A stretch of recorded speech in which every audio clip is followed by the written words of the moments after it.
นี่ทุกคนก็ถือว่าเป็นหนึ่งในวินาทีแห่งของปาภูมิใจและแห่ง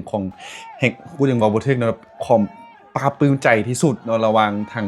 ซ่องสาไทยลาวเฮาโดยเฉพาะกับแม่นบรรดาหน่วยกู้ภัยจากประเทศไทยที่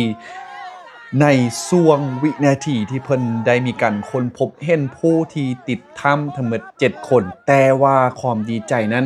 ในครั้งนี้แม่นเพิ่นพบเห็นใน5คนนั่นเองทุกคนเนาะก็ยังอีกตึม2คนที่จะต้องได้มีการค้นหา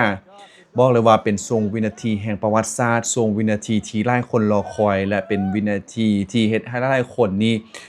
ดีใจแล้วก็ภาคภูมิใจที่สุดต่อกับภารกิจในครั้งนี้ซึ่งมันเป็นหนึ่งในภารกิจเนาะในการร่วมมือกันระหว่างซ่องสาไทยและกับลาวโดยเฉพาะบรรดาอาสากู้ภัยจากประเทศไทยที่เพิ่นได้ตั้งใจเข้ามาช่วยเหลือประเทศลาวโดยเฉพาะผู้ที่ติดถ้ำอยู่ที่เมืองหลวงแจงแขวงไส่สมบูรณ์เพื่อวินาทีที่ว่าได้พบเห็นเนาะผู้ที่ติดถ้ำ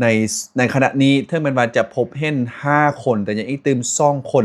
นั่นได้ก็แล้วแต่เนาะภารกิจก็ต้องมีการสืบต่อไปคน5อีกตึม2คนกันอย่างแน่นอนบอกเลยว่าเป็นหนึ่งในวินาทีที่กูได้เบิ่งแล้วก็รู้สึกภาคภูมิใจและก็ปลาบปลื้มใจที่สุดเนาะบ่แล้วมาแล้วก็คนหน้าลุกนั่นเองทุกคนเนาะคันถ้าจะว่าเราภารกิจนี้เป็นหนึ่งในภารกิจที่ยืดยาวนานอีกตึมนึงภารกิจก็ว่าแม่นเนื่องจากว่าเหตุการณ์ได้เริ่มตั้งแต่วันที่20พฤษภาคม2025ที่ผ่านมาซึ่งณปัจจุบันนี้จนถึงวันที่27คันถ้าจะว่าแล้วก็ที่ว่าก้าวเข้าสู่ในมือที่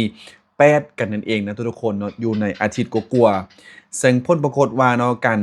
ปฏิบัติภารกิจนี้ที่ผ่านมาก็เรียกว่าเต็มไปด้วยความยุ่งยากลำบากแล้วก็มีอุปสรรคหลายๆประการที่ว่าได้ท้าทายต่อกับภารกิจในครั้งนี้เนาะบ่ว่าจะเป็นเกี่ยวกับปัญหาเรื่องดินฟ้าอากาศเรื่องนำในถ้ำหรือแม้กระทั่งเกี่ยวกับการเข้าไปช่วยเหลือนี้ถือว่าใน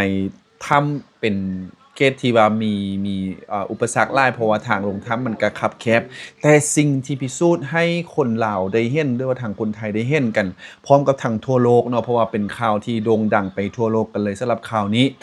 ก็คือเว้าเรื่องจิตใจเนาะของบรรดาเหล่าอาสาจากทางประเทศไทยและประเทศลาวซึ่งวันที่มีทางหน่วยงานลาวหน่วยงานไทยที่คอยประสานงานร่วมมือกันเนาะพร้อมจิตพร้อมใจเป็นอันหนึ่งอันเดียวกันในสถานการณ์แบบนี้เนาะบ่มีกันแยกว่าประเทศไทยและประเทศลาวแต่ทุกคนเบิ่งเป็นสิ่งเดียวก็คือว่าต้องเอาชีวิตผู้ที่ติดในถ้ำนั้นรอดออกมาให้ได้ซึ่งทุกคนหากว่าติดตามข่าวนี้เฮาจะเห็นเลยว่าทุกขบวนการในการเฮ็ดเวียกของบรรดาอาสากู้ภัยจากประเทศไทยเนี่ยล้วนแล้วแต่เต็มไปด้วยความเป็นมืออาชีพและมีความสนิทสนมสมควรซึ่งมันแสดงออกอยู่บ่ได้แสดงออกอยู่บ่ว่าการประสานงานกันที่เวียกทุกๆครั้งเขาเจ้าได้มีเป็นอุปกรณ์ที่ทันสมัยนะหลายๆสิ่งหลายอย่างที่ว่าได้เข้ามาสำรวจก่อนจะลงไปแต่ละครั้งเพิ่นบ่ได้ว่าซุ่ม4ซุ่ม5ลงไปเนาะต้องมีการสำรวจต้องมีการวางแผนอย่างละเอียดถี่ถ้วนกันหลายต่อหลายหอมเนาะบางคลิปบางตอนเฮาจะเห็นว่าได้มีการฝึกการซ้อมเนาะก่อนที่จะลงไปสิ่งสังเกตให้ง่ายๆก็คือว่าจะมีทางอุปกรณ์การสำรวจและมีทั้งออกซิเจนเพราะว่าทั้งออกซิเจนเป็นสิ่งสำคัญหลายเนาะเนื่องจากว่าเวลาลงไปในถ้ำนั่นน่ะก็คือมันจะเฮ็ดให้ได้พบกับปัญหาอุปสรรคเช่นว่าอากาศหายใจหรือออกซิเจนในถ้ำมันน้อยต้องพึ่งพาออกซิเจนพวกเขาลองมาคิดเบิ่งแล้วกันว่าอุปสรรคที่ทุกคนได้เข้าไปเนาะนอกจากที่ว่าเอาตัวเองลงไปแล้วต้องมีการแบกทั้งออกซิเจนเข้าไปน่ะซึ่งว่ามันเป็นสิ่งที่ว่ายุ่งยากอยู่แล้วเนาะทุกคนเนาะแต่ว่าโดยหัวจิตหัวใจโดยความพยายามจนในที่สุดมื้อนี้เนาะก็คือในช่วงของวันที่27พฤษภาเนาะซึ่งว่าเป็นข่าวดีที่หลายๆคนได้มีกันเฮกันดังก้องไปทั่วท้องฟ้าเลยก็ว่าได้เนาะเนื่องจากว่าพบผู้รอดอยู่ในถ้ำก็คือจำนวน5คนแต่ยังอีกตึม2คนที่จะต้องได้มีการค้นพบหรือว่า5กันอีกต่อไปเดี๋ยวมีการอัปเดตจะได้เดี๋ยวกูก็จะมาให้ทุกคนได้เห็นกันแต่ว่าตอนนี้ก็ต้องขอแสดงความดีแล้วก็ฝากทุกคนเนาะแสดงความดีแล้วก็คอมเมนต์กันเข้ามาเนาะเป็นกำลังใจให้กับทางหน่วยงานกันแล้วกันเนาะซึ่งว่ากูเองรายงานในครั้งนี้บอกเลยว่าเป็นการรายงานที่รู้สึกปลาปลื้มใจที่สุดเนาะแล้วก็รู้สึกเคินว่าดีใจจนบ่ฮู้จะมีคำบรรยายเลยนอกจากคำว่าขอบใจแล้วก็ขอบคุณนะครับหน่วยงานจากทางฝั่งไทยแล้วก็ทางหน่วยงานจากทางฝั่งลาวที่ให้การประสานร่วมมือกันอย่างเป็นอย่างดีพร้อมกับบรรดาพ่อแม่ประชาชนอยู่ในเมืองรองแจ้งแขวงไสสมบูรณ์ ที่ได้มีการโฮมจิตโฮมใจต้องโฮมกันเนาะบางคนก็อาสามีเครื่องข้องมีข้าวปลาอาหารอิหยังก็แล้วแต่ที่สามารถช่วยซัปพอร์ตกันได้ณตอนนั้นก็คือซัปพอร์ตกันเพราะว่าทุกคนมีเป้าหมายเดียวก็คือเป็นการกู้ชีวิตผู้ที่ติดถ้ำทั้งหมด7คนออกมานั่นเองเดี๋ยวกูจะพาทุกคนไปเบิ่งบรรยากาศพร้อมๆกันแล้วก็รีแอกชันกันในบางช่วงบางตอนในสถานการณ์ในความดีใจเนาะที่ว่าทางทีมงานกู้ภัยไทยสามารถกู้หรือว่าสามารถพบเห็นผู้รอดชีวิตอยู่ในถ้ำจำนวน5คนเดี๋ยวเราไปเบิ่งคลิปพร้อมๆกันเลยนะทุกคนเนาะคลิปนี้ก็อยู่ในช่วงเวลาประมาณ1-3 นาทีกูรวมเอาทุกๆโมเมนต์แห่งความดีใจมาให้ทุกคนได้เบิ่งนํกันเนาะไปเลยนี่นะทุกคนก็ถือว่าเป็นช่วงวินาทีที่เฮ็ดให้เนาะทางช่องชาติลาวไทยพร้อมกับเสื้อผ้าหลายๆคนที่ติดตามรับชมก็จะรู้สึกปลาปลื้มใจน้ำตาไหลกันไปเลยเนาะนี่นะทุกคนก็เป็นบรรดาเราอาสาจากทีมกู้ภัยสายทานเนาะที่จริงมีหลายๆหน่วยงานเนาะที่ได้เข้ามาในครั้งนี้บางคนก็เนี่ยนะน้ำตาไหลเนาะพูดอยู่เป็นสื่อมนัสนั่นเองเนาะเป็นอาสาจากประเทศไทยเนาะ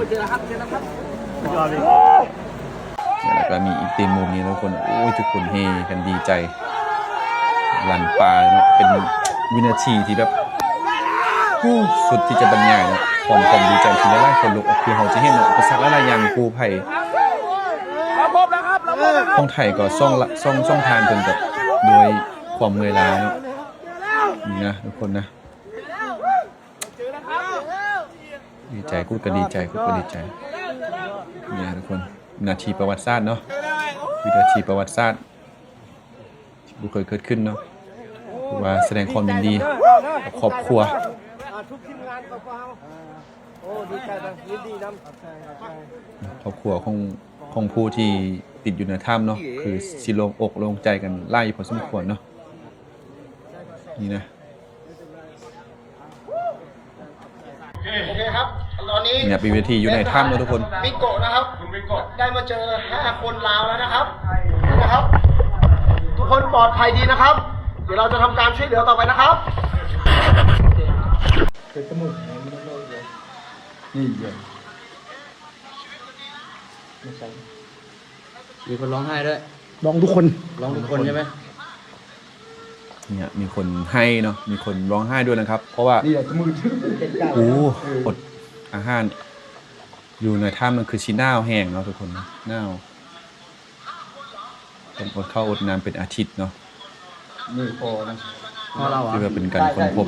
แน่นอนสุดยอดที่สุดแห่งความภูมิใจเนาะพ่อเรายินดีด้วยดีใจด้วยไอ้นมขอบคุณครับขอบคุณครับพี่จะเป็นพ่อของเขานะครับขอบคุณครับOkay so next file I take them one by one ดีใจเนาะดีใจไล่this is he ทุกคนเขาอ่านหนังสือที่เราเอาไปให้อยู่ครับผมนี่นะครับพ่อผมนี่คือเป็นลุงเรียกนะชื่อมืดไม่มีแรงอย่างเดียวไม่มีเจ็บป่วยอะไรบ่มีแห้งเนาะเนื่องจากว่านั้นชื่อแลนทุกคนหมดแห้งไม่มีเจ็บป่วยหิวโคตรบ่ได้กินข้าวเนาะหิวนะหิวข้าวหิวน้ำยี่ไม่มีอาการเจ็บป่วยอะไรหิวมาก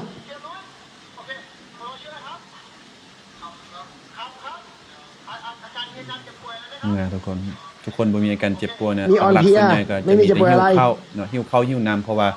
บ่ได้กินข้าวกินน้ำเนาะเป็นอาทิตย์เลยก็ว่าได้แต่ว่าก็ได้ยินข่าวมาช่วงนึงทางญาติพี่น้องผู้ที่ติดนี้ก็บอกว่าทาง7คนก็ได้มีการพกอาหารเข้าไปแต่กุศลว่ากับคงบ่เพียงพอเนาะต่อกับ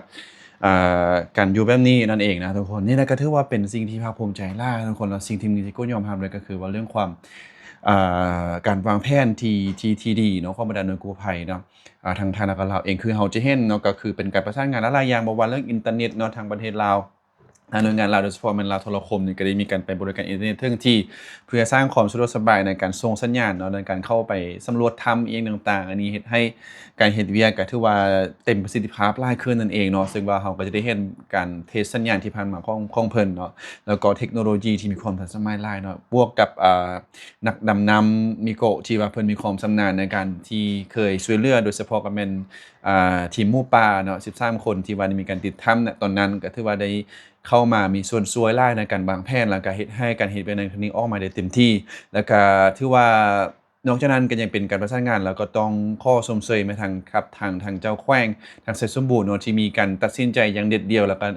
เหนี่ยวแน่นแล้วก็ให้ความไว้เนื้อเชื่อใจต่อกับทางกู้ภัยจากประเทศไทยที่ว่าได้เข้ามาอาสาช่วยเหลือในครั้งนี้พร้อมกับทางหน่วยกู้ภัยจากประเทศลาวที่มีการประสานงานหากันซึ่งกันและกันแล้วก็ภายใต้การชี้นำเนาะของทางเจ้าแขวงไสสมบูรณ์ซึ่งว่าผล